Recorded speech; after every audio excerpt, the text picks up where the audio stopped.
This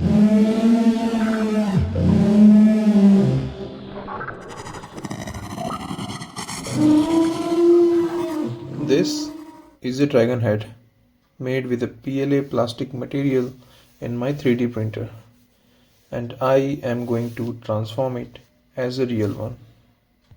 Before we apply any color to it, we are going to use file and cutter so that we can make our model a little bit smoother. Smooth surface helps in better painting and varnishing of the object.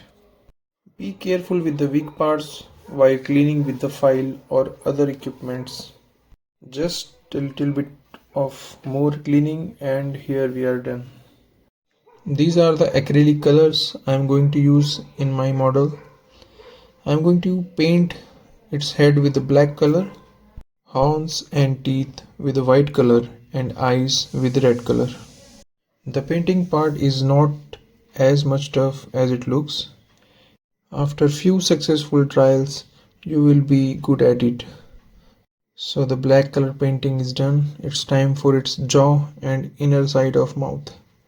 I used pink for its mouth color. Now it's time for its teeth and the horns. Painting of small parts sometimes takes time, but although it's fun.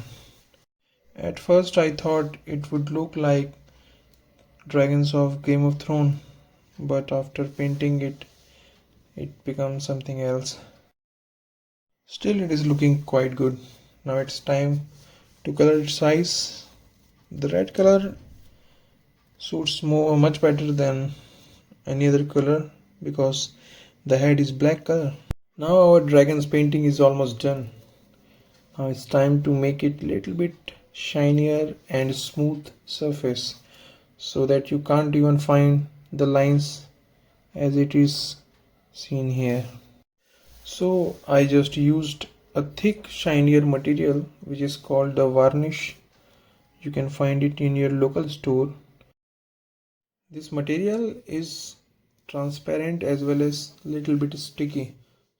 After applying the varnish on the model, we will wait for few hours to get it dry. And this is the ultimate result. Thanks for watching.